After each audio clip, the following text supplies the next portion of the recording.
My name is Flo Fu. I'm a musician, director. I love aviation so much. People started to call me AirFlo. I am 99 and a half years old. 99 and a half, so you are almost 100 years old. Okay. Whatever. In a B-17, I flew over my house. Wave goodbye to my mama with the scar hanging out.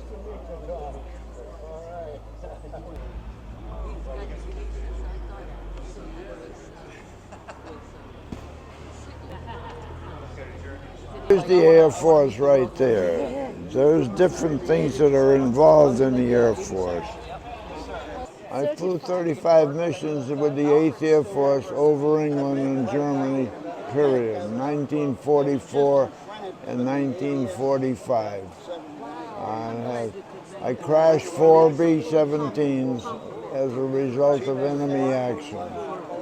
However, in each and every one of them, I was not injured ever, and I'm talking to you now. So that's about all that there is in that shape. I gave up flying in 1946 because airplanes are dangerous. And so I have only flown aircraft till 1946, multiple times in those years, and I haven't flown a plane now for probably 10 years. No, you flew the jet just last month. I didn't, I'm sorry. Don't you remember? Yeah, well, okay. Fly a jet. Yeah, this is what I flew about a month ago.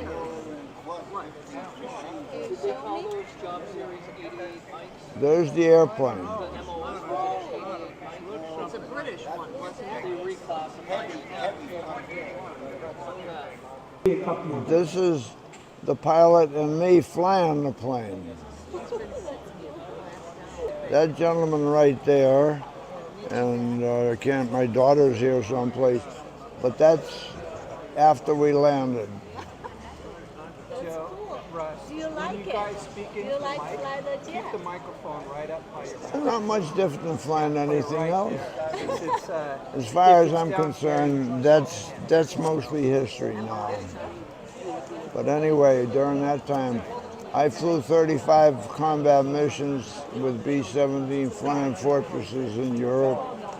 I then flew a year and a half with the Air Reserves of the United States Air Force in the United States, and then in September 1946, I resigned and said that was enough. And there's a picture of my cruise. There is the first airplane I flew in 1943. That's a few days ago. You know how old I am, I told you that. Didn't I? You're so handsome.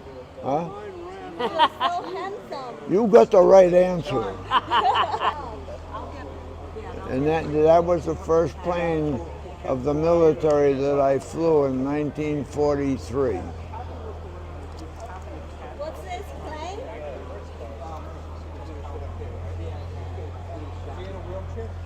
Can you tell me what kind of plane?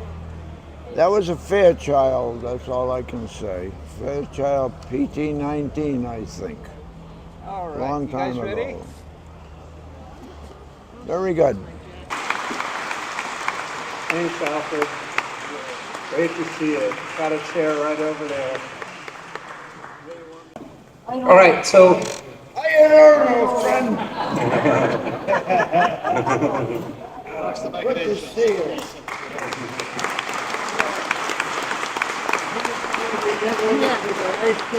Who was in one of them planes? Right here, Captain. Yes, he was in there. But they don't break formation. They were blowing one right up after another. Right after another. The Germans were coming up. And after he had a lot of close calls. Yeah, that's how I met him. Well, the gentleman on my right ended up giving you a small indication that I was in the sky someplace over his head in December of 1944 or January, February of 45. In any event, I was in the Air Force. Life was very simple to a degree. I go back in history, and when Pearl Harbor was bombed, I was 17 years old. As a result of that radio news came over, and long story short, they said that, and a 17-year-old kid, who cared? No matter where you were, it was that life. However, in February of 1942, I decided to become interested in the Air Force, did the necessary preliminary studies and whatnot, and joined the Air Force and was accepted by them in December or October of 1942.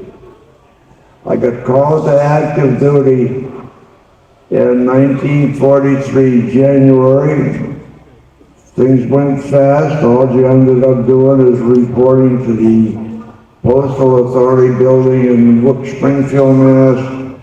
And 3 others of our associates went with me. Got there, Dad took the car, went home, and I didn't see him for another year and a half. Ended up taking that particular time, going from Springfield to Atlantic City for basic training. From there, I was assigned that yes, you will be in the Air Force. Ended up going to Rochester to school. Ended up 2 months there. Ended up going to Nashville. We have gentlemen here today, I think, from Nashville. But in any event, from there, went another several months of training in the Nashville area, slipped from there, and directed to go Maxwell Field, Alabama to become the necessary trainee, for the Air Force. Spent 2 months in Atlantic, in the Maxwell Field, and then was assigned to go to the military in flight school, which was in New Orleans. And at that point, had training for whatever was necessary.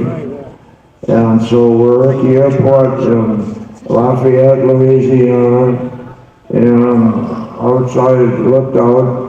They had what they called a PT-17, which was a biplane, and that was one of the more dangerous training planes at that point in time because of the narrow wheel brush being close together to finish. We'd always end up crashing or something. So suddenly they came up with the PT-19, and from that viewpoint in primary flight school, there's a picture, you can see it later, there's a picture of me in primary flight school, and it's dated August 1943. Finished primary flight school, skipped and went from there to basic, got lost in basic flight school one day on a high flight. Didn't know how to find the base back again, so anybody that uses that type of loss, you just fly low and go over the community and see what the railroad station says, and then you know where you are again. So I was able to get by, graduated from there with great honors, but that was fun at that point. Went to advanced flight training. We all wanted to be fighter pilots. However, we're talking now very late in 43 and early 44. And they said the United States now is built almost through that completion of 44, they built over 12,000 four-engine bombers, B-17s. I have the list here, but I'll come back to that later.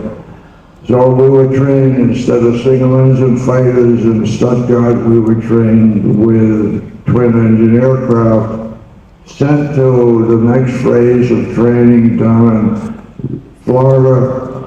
My first day to walk down there, I'm now a second lieutenant, amongst other things, and I look and I was looking at the B-17 and I'm saying, I don't believe what I'm looking at. 4-engine, big, huge bomber, most spectacular aircraft in the world when I finished this presentation.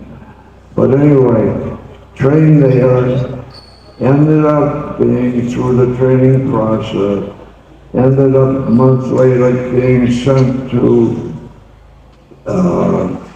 Gulfport, Mississippi, where they assigned 9 other members to my crew, me being a pilot, co-pilot, navigator, bombardier, couple gunners, tail gunner, similar to that, but you will see that. And I was trained to finish on how to fly the B-17 to the nth degree, and did graduate from that portion of it. Actually was shot at in B-17s by fighter aircraft in the United States with good bullets and whatnot. That's fun, you know, you're out here in a 4-engine bomber and a guy charges at you and shooting at you with bullets, but that's okay. Finished there, graduated there, spent a lot of time involved in that. Ended up suddenly on this one given day, I got a notice that says, tomorrow you people are shipping out of this particular phase of the grouping. And what it was is they said, tomorrow you are graduated from the necessary phasing of 4-engine bombers, so you leave got the wrong name, but whatever. You leave that particular city, get the train and go to Atlanta, and go get yourself a brand new B-17. Well, to get there, I don't even remember how, but I think we took a train and we got there somehow. Arrived at Atlanta, ended up assigning the next day a brand new B-17, gorgeous airplane. We were trained how to fly. They says, this is yours. The next day, or whatever the day of processing was, to finish, they said, you will have this aircraft and you will take off the next day or the next day or something and go to England. Well, at this point, I was still just barely 20. So here I am with a crew. I got a brand new airplane. I'm going to take off in a couple days and go to England. The England process was leave Atlanta, fly up to New Hampshire, whatever, and then from there you will take and go to Newfoundland, and from there you will fly to a base, not a base, a disposal area in England, like Perry. So that happened different ways, to make it short. Took off from Atlanta, flew over and got just short of parts of New Jersey and where we were supposed to land first, and they said, no, continue, go to New Hampshire. And so we flew over our friends in New Hampshire, changed it, flew over as being in New York. I said, well, gee, I live in the Athol, Orange, Worcester area. I think I'll go home and see my mother with the B-17. So, long story short, flew over the house, and I still pride myself to the greatest degree because nobody in the world has flown a 4-engine bomber over my town lower than I have. I was instructed that I shouldn't do that, or we get court-martialed or something along that line. And I said, they're not going to do that. We're going overseas to be shot at. They're going to take it, tell us to stay home, so that didn't work. So anyway, ended up in New Hampshire, everything fine. Went to Newfoundland fine. And suddenly, we lived up in Newfoundland, we had 4 days. And then the next day, we were getting scheduled to go. And all of my crew and I, we got prepared. We were with our B-17. From the B-17, we were instructed to take off, excepting it was the largest snowstorm I have ever seen. So to make life easy, they said take off anyway. So we did. We took off, got airborne, went up to about 12,000 feet. And most of us slept. We let the navigator fly the plane, because if he got lost over the ocean, what the hell good were we?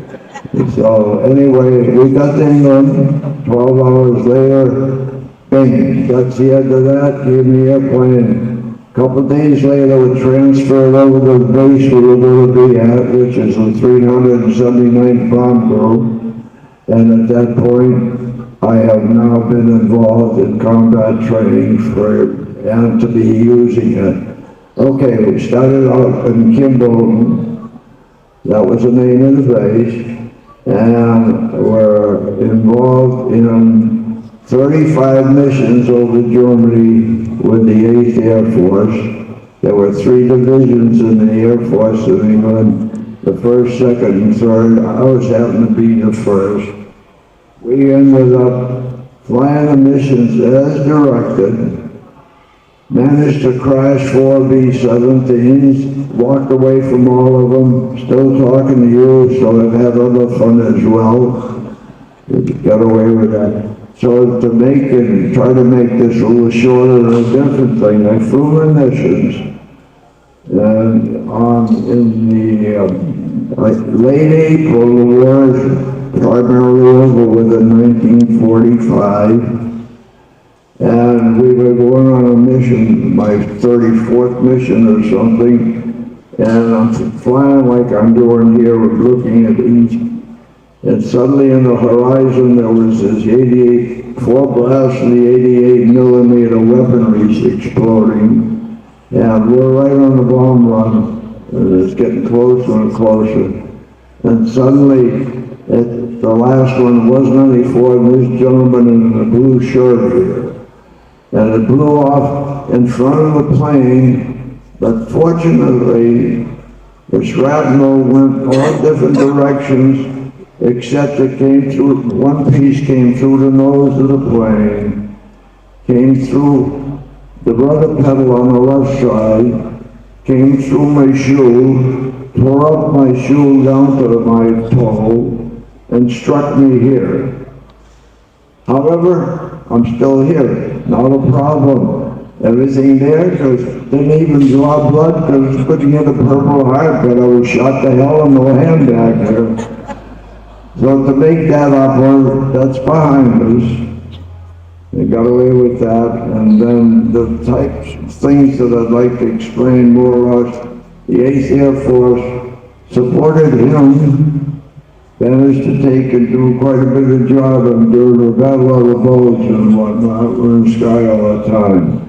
So before I would like to, before I do a couple other things, I'd like to have the separate, this is what 1,000 planes look like going on the raid to Berlin on February 3rd. This is only 500, though. Huh? This is only 500. I know. You said 1,000. Oh, I never finished. In any event, we flew formations of 12 B-17s.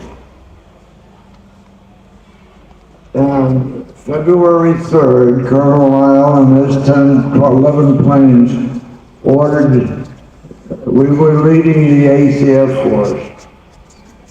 That's the squadron, you got the colonel, you got it over there. He has the lead. General Lyle is on the first 12 planes. I'm on the second, and this is only the line of flight of this many aircraft. There's only 500 here, and we had 1,000 on that raid going to Berlin by itself. visualize that mission, the length of that mission, there each one of them is 2 minutes apart, is something like 217 miles that continued to be Bremen-Berlin that one day. So there's, just visualize that. And I was number 13 airplane over here with Hunter right there. So now just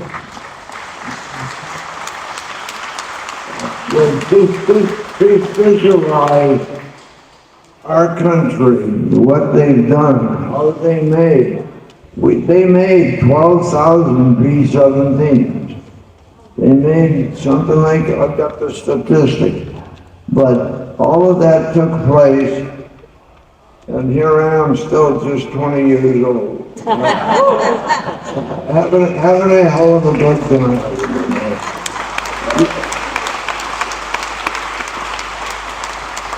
If you go on a bombing raid, bombing raid is not a problem. Take it, Kimball, we took and he had to raid that particular one. Well then, the lead plane takes off, then 30 seconds behind each one, they fly into the sky. So I was number 13 into the sky that day, go on a mission, join that particular thing, and I said that was 200 miles long. The first air division, the second, the third. Third air division, second air division were B-24s, the Liberator bomber. Think about the one statistic here, if I can find it. Okay. Challenge anybody to have copies similar to this. This is the Sunday newspaper from England, dated February 4th. This is the day after the third of the mission.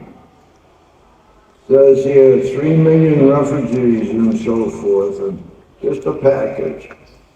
The documents that I have, anything else there, maybe this one here. So then when you look into the war, there are flight statistics.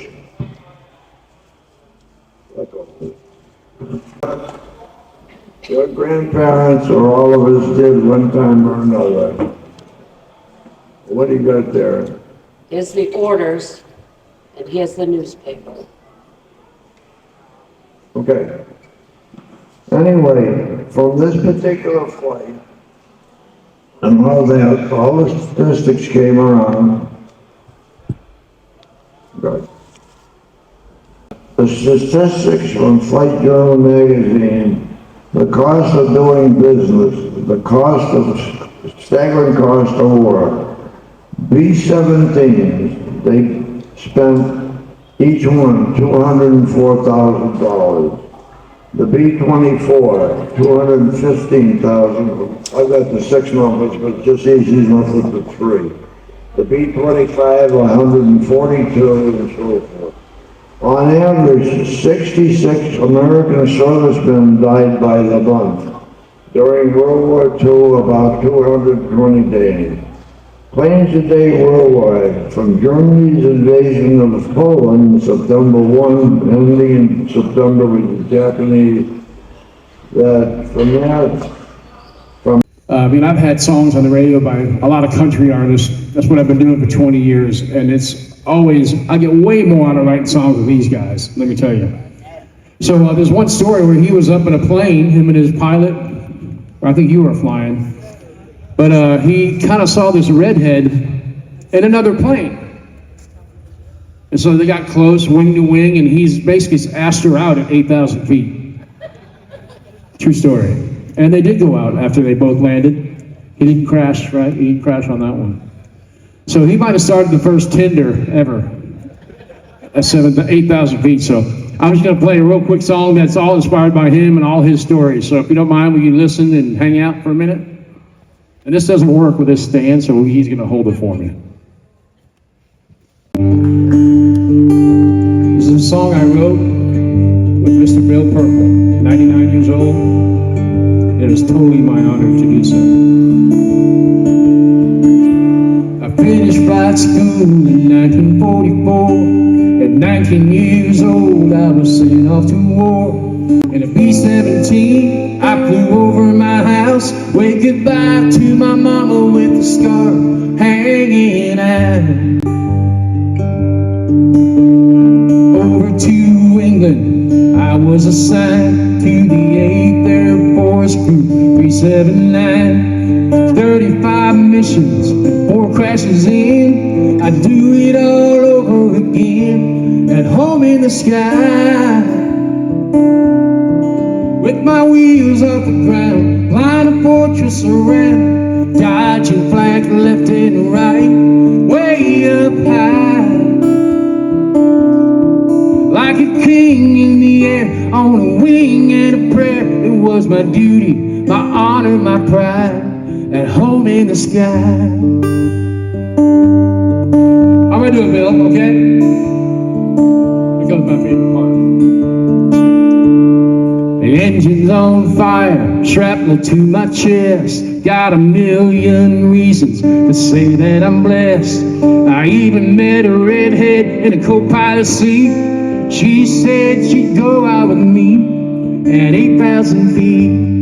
Lucky to be at home in the sky, with my wheels off the ground, flying a fortress around, dodging black left and right, way up high, like a king in the air, on a wing and a prayer. It was my duty, my honor, my pride, at home in the sky.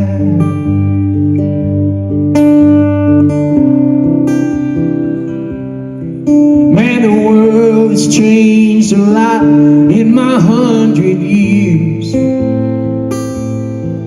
but I know I'd still love the view from way up there, at home in the sky, with my wheels off the ground, flying a fortress around, dodging flags left and right, way up high, like a king in the air, on a wing and a prayer. It was my duty, my honor, my pride, in the sky.